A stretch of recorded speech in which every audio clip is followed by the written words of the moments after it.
से पढ़ करके बोर्ड एग्जाम में टॉपर बना जा सकता है, तो मैं इसका एक सीधा सा सिंपल सा आंसर दूंगा हाँ। बशर्ते बस अब आपको डिसिप्लिन के साथ डेली बस 5 घंटे पढ़ने।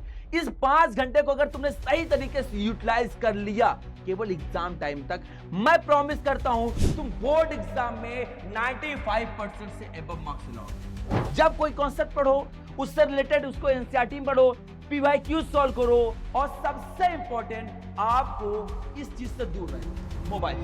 कैसे पढ़ूंगा, और यही करते करते तुमने पूरा अप्रैल मई जून जुलाई पूरा बर्बाद कर दिया, और शायद यही कल करके तुम शायद इस अगस्त को ही बर्बाद कर दोगे। लेकिन अगर आज ये तुम वीडियो देखने आए हो तो सबसे पहले प्रण लो कि नहीं, अब मैं अनुशासित होकर के डिसिप्लिन के साथ पढ़ाई करूंगा। मुझे मोटिवेशन वीडियो को देखने की जरूरत नहीं है, बस आज से मैं अपना टारगेट डिसाइड कर रहा हूं। और सभी बच्चे पहले जाओ कमेंट सेक्शन में अपना टारगेट कमेंट करके बताओ कि तुम्हें कितना बोर्ड एग्जाम में लाना है। क्योंकि अगर तुम्हारे पास लक्ष्य नहीं होगा, तुम्हारे पास टारगेट नहीं होगा, तो तुम किस राह में जाओगे तुम्हें खुद भी समझ नहीं आएगा। तुम्हें अगर पहले बोर्ड एग्जाम में अगर बेहतरीन करना है, बोर्ड एग्जाम में टॉपर बनना है, तो तुम्हारे पास पहले एक तुम्हारा लक्ष्य होना चाहिए। पहले अपने लक्ष्य को निर्धारित करो। और सबसे बड़ा क्वेश्चन कि क्या अगस्त से पढ़ करके बोर्ड एग्जाम में टॉपर बना जा सकता है, तो मैं इसका एक सीधा सा सिंपल सा आंसर दूंगा हाँ। बशर्ते बस अब आपको डिसिप्लिन के साथ डेली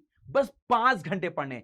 इस 5 घंटे को अगर तुमने सही तरीके से यूटिलाइज कर लिया केवल एग्जाम टाइम तक, मैं प्रॉमिस करता हूं तुम बोर्ड एग्जाम में 95% से एबव मार्क्स लाओगे। इस बात का मैं वादा करता हूं। बस तुम अपने टारगेट को डिसाइड करो और कमेंट सेक्शन में कमेंट जरूर करना। अब बात आती है कि हम करें, क्या करें, कैसे करें। उसको जानने से पहले मैं तुम्हें तुम्हारी पहले गलती बताता हूं। तुम्हारी सबसे बड़ी गलती है कि यार तुम नोट्स क्लास देखे उसकी नोट्स इकट्ठा कर लिए, भैया की नोट्स है उसको इकट्ठा कर लिए, स्कूल की नोट्स है उसको इकट्ठा कर। अरे भाई, नोट्स की दुकान थोड़ी हमें रखनी है। हमारे पास नोट्स रखने से पढ़ाई नहीं होती है। अच्छा, मोटिवेशन देखने में तो आप सर्वोपरि हो। कोई भी मोटिवेशन आ गई वीडियो, चलो और देख लेते हैं, चलो ये कर लेते हैं। बेटा, मोटिवेशन से कभी भी कोई टॉपर नहीं बनता। इस बात को नोट डाउन कर लो कहीं पर। मोटिवेशन से पढ़ाई नहीं होती है, डिसिप्लिन से पढ़ाई होती है, कंसिस्टेंसी से पढ़ाई होती है, जो कि आप नहीं कर रहे हो, जो कि आपके अंदर नहीं है। टाइम टेबल, अरे सर टाइम टेबल कैसे बनाओ? अरे टाइम टेबल बनाने की आपको जरूरत ही नहीं है। सर क्यों जरूरत नहीं है? बिना टाइम टेबल के कैसे पढ़ाई होगी? आज मैं आपको एकदम बेस्ट तरीका बताने वाला हूं कि आपको अगर टाइम टेबल बनाना है तो कैसे बनाना है। और टाइम टेबल पहले बनाने की जरूरत ही नहीं है, क्योंकि टाइम टेबल कभी भी 1-2 दिन से ज्यादा फॉलो नहीं होता। बहुत होगा तो 1 हफ्ते, उसके बाद वो टाइम टेबल आप कभी फॉलो कर ही नहीं पाओगे। बस आपको अब क्या करना है, रेगुलर स्टडी ही छोड़ देते हो, ये नहीं करते हो, बस आपको ये करना है। अब सबसे बड़ी बात आती है कि भैया कितना टाइम है हमारे पास। हमने कहा तुम्हारे पास 6 महीने हैं और 1 महीने में 30 दिन होता है, यानी टोटल हमारे पास 180 दिन है। और इस 180 दिन में अगर आप डेली 5 घंटे पढ़ते हो, केवल 5 घंटे, तो टोटल होते हैं 900 घंटे। और 900 घंटे आपके पूरे सिलेबस को कंप्लीट करने के लिए इनफ है, पर्याप्त, इवन पर्याप्त से ज्यादा है। आप चाहोगे तो अभी भी कम बैक कर सकते हो। कहते हैं ना कम बैक होगा, बिल्कुल बेटा आप कम बैक कर सकते हो, बशर्ते अब आपको एकदम से डिसिप्लिन में होकर के पढ़ाई करना है। और यहीं से आप अपनी रैंक भी बना सकते हो। इस बात को मैं आपसे वादा करता हूं। ये एक बात और कि सर मुझे बहुत डाउट्स होते हैं, मुझे बड़ी समस्या होती है, मैं रास्ते से भटक जाता हूं, बीच में मुझे समझ नहीं आता मैं क्या करूं। तो यार किसी के पास मत जाना, किसी के पास मत जाना। आज से ये समझ लो कि तुम्हारा बड़ा भाई तुम्हारा सगा बड़ा भाई है। 1% भी संकोच मत करना। जब तुम्हें लगे किसी चीज में जरूरत है, कहीं पर तुम फंस रहे हो, कहीं पर तुम्हें दिक्कत आ रही ना, इस राज भैया के पास आ जाना। और मैं आपसे वादा करता हूं, तुम अगर मेरे पास रात को 3 बजे भी कॉल करोगे, एसएमएस करोगे, तो मैं तुम्हारे पास वहां पर खड़ा रहूंगा। मैं भले तुम्हारा टीचर हूं, लेकिन तुम्हारा बड़ा भाई भी हूं। इस बात का ध्यान रखना। बस मैं चाहता हूं कि तुम बोर्ड एग्जाम में बेहतरीन करो, इस बात का ध्यान रखना। कोई समस्या है मेरे पास आना। अब क्या करना चाहिए, तो सबसे पहले आपको क्या करना है, अपने फाउंडेशन को मजबूत करना है, अपने बेस को मजबूत करना है। और वो तब होगा जब अपने सिलेबस को तुम अच्छे से कवर कर लोगे। यानी तुम्हारी फर्स्ट प्रायोरिटी होनी चाहिए तुम्हारा सिलेबस कवर करने का। सिलेबस कवर करने के लिए क्या सही तरीका है? हमने कहा देखिए यार, अब रेगुलर बच्चे की तरह तुम्हें तैयारी नहीं करनी, तुम्हें स्मार्ट बॉय बनना है। स्मार्ट बॉय मतलब हैंडसम नहीं बनना है, तुम्हें स्मार्ट तरीके से पढ़ने वाला लड़का बनना है, बॉय बनना है। क्या करना है तुम्हें? तुम्हें डेली पहले अपने कॉन्सेप्ट को समझना है, कॉन्सेप्ट समझना है। एनसीईआरटी 110% पढ़नी है, क्वेश्चन सॉल्व करने ही करने हैं, पीवाईक्यूज आपको लगाने ही लगाने हैं, और सबसे इंपॉर्टेंट आपको टेस्ट देना ही होगा। जब कोई कॉन्सेप्ट पढ़ो, उससे रिलेटेड उसको एनसीईआरटी में पढ़ो, पीवाईक्यू सॉल्व करो, फिर उसके बाद क्वेश्चन लगाओ और टेस्ट दो। अगर ये आप करते हो तो आप समझ लो कि आप सबसे बेहतरीन तरीके से। अब समझो कि टॉपर्स करते क्या है डिफरेंट। मैंने कहा वो सारी चीज तो आपको करनी है, लेकिन कैसे करनी रहेंगी, कब करना रहेगा, इसको समझो। आपको करना क्या है, जो टॉपिक्स पढ़ने हैं आपको, वो टॉपिक्स पढ़ना किन सब्जेक्ट का है। तो आप डेली 3 सब्जेक्ट पढ़ोगे, चाहे वो हिस्ट्री हो, चाहे वो हमारा एसएसटी हो, चाहे मैथ्स हो, चाहे साइंस हो। 5 सब्जेक्ट, टोटल 6 सब्जेक्ट होते हैं, एक ऑप्शनल भी है। हर 3 दिन मतलब हर 2 दिन में अपने सब्जेक्ट को अल्टरनेट तरीके से पढ़ो, लेकिन एक दिन में कम से कम 3 सब्जेक्ट आपको पढ़ना ही पढ़ना है। यानी 3 घंटे हो गए। हमने कहा 3 घंटे डेली, एक एक घंटे। अगर कोई सब्जेक्ट मजबूत है उसको कम थोड़ा समय दे देना, जो कमजोर है उसको ज्यादा समय दे देना, लेकिन 3 घंटे आपको यहां पर देना है। उसके बाद ये 5 घंटे तो आपको पढ़ना है, और उनमें से 30 मिनट आपको क्या करना है, रिवीजन करना है। क्या करना है? 30 मिनट रिवीजन करना है। बाकी बचे समय में आपको क्वेश्चंस लगाना है, प्रैक्टिस करनी है, बेहतरीन तरीके से चीजों को एक एक करके अच्छे से देखना है। फिर आता है कि ये कैसे करूंगा। आपको अपनाना है 80-20 रूल। सर ये 80-20 रूल क्या है? हमने कहा 20% टॉपिक्स को पढ़ना है आपको, और 80% हमें क्वेश्चंस लगाते हैं। जो टॉपर्स होते हैं वो यही 80-20 का रूल फॉलो करते हैं। वो पढ़ेंगे कम, पर तो 20% हाँ टॉपिक्स पढ़ लिए, लेकिन सबसे ज्यादा उनका फोकस होता है उस टॉपिक से रिलेटेड जितने भी क्वेश्चंस है उनको प्रैक्टिस करना है। और यही चीज आपको भी करना है।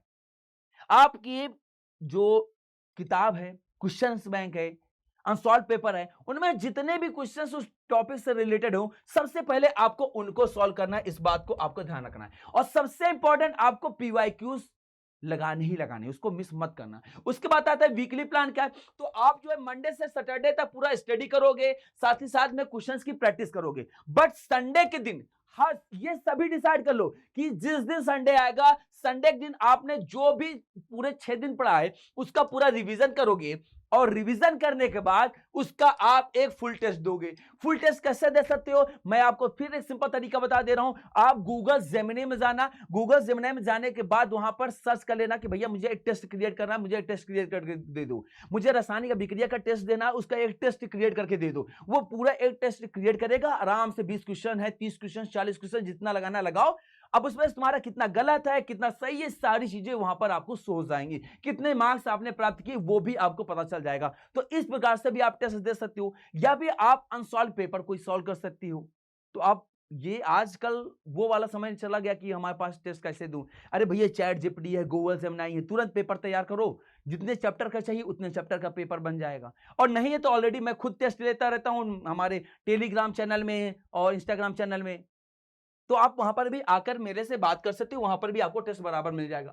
फिर आपको क्या करना है, मैथ्स में आपको डेली प्रैक्टिस करनी है, साइंस के आपके कॉन्सेप्ट को भैया और साथ साथ में डायग्राम को समझना है, एसएसटी में आपको मैथ्स 100% पढ़ने, साथ ही साथ उसके कीवर्ड्स को याद करते चलना है कि किस समय क्या क्या चीजें हुई, और इंग्लिश हिंदी में आपको भैया रीडिंग करनी है, साथ ही साथ राइटिंग करनी, क्योंकि वहां पर हमें खुद के शब्दों को व्याख्या करके लिखने होता है। और सबसे इंपॉर्टेंट, आपको इस चीज से दूर रहना, मोबाइल से। पढ़ाई के समय मोबाइल या तो भैया एरोप्लेन मोड में हो या फिर कहीं और रख दो, लेकिन आपको रखना पड़ेगा। और रिवीजन के लिए भैया ये 147 जो रूल होता है उसको आपको फॉलो करना है। यानी कोई चीज पढ़ा उसको 24 घंटे के अंदर रिवीजन, फिर 4 दिन के बाद, और फिर लगभग 7 दिन के बाद आपको वो रिवीजन करना ही पड़ेगा। हर एक टॉपिक के साथ आपको ये करना। साथ ही साथ सितंबर तक में हमें अपने पूरे सिलेबस को कवर कर देना है। अब इसके चैप्टर नोट्स बनाना है, टेस्ट देना है, सारी चीजें करके अपने फाउंडेशन को हम लोग इस सितंबर तक में मेंटेन कर लेंगे। साथ ही साथ सितंबर के लास्ट तक में हम अपने शॉर्ट नोट्स को भी रेडी कर लेंगे जो हमारे रिवीजन के लिए काम आने वाला है। अब इसके बाद जो बचा हुआ हमारा समय पास है अक्टूबर से जनवरी तक, इस पूरे अक्टूबर से जनवरी में हम लोग पीवाईक्यूज लगाएंगे, मॉक टेस्ट देंगे, रिवीजन करेंगे, बार बार रिवीजन करेंगे, डेली रिवीजन करेंगे। लेकिन क्योंकि रिवीजन की ऑफ द सक्सेस, ये सक्सेस की होती है।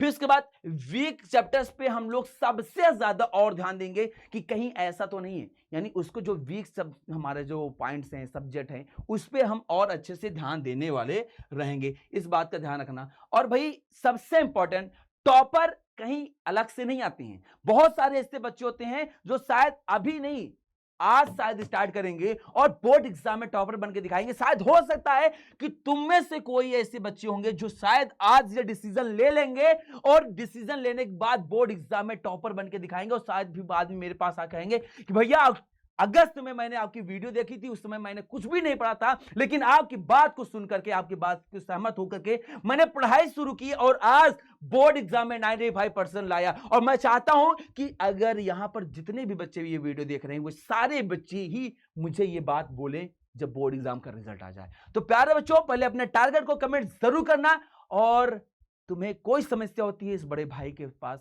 आ जाना, मैं तुम्हारे साथ हमेशा खड़ा रहूंगा। तो प्यारे बच्चों, मिलते हैं नेक्स्ट वीडियो में, तब तक के लिए नमस्कार, राधे राधे, जय हिंद।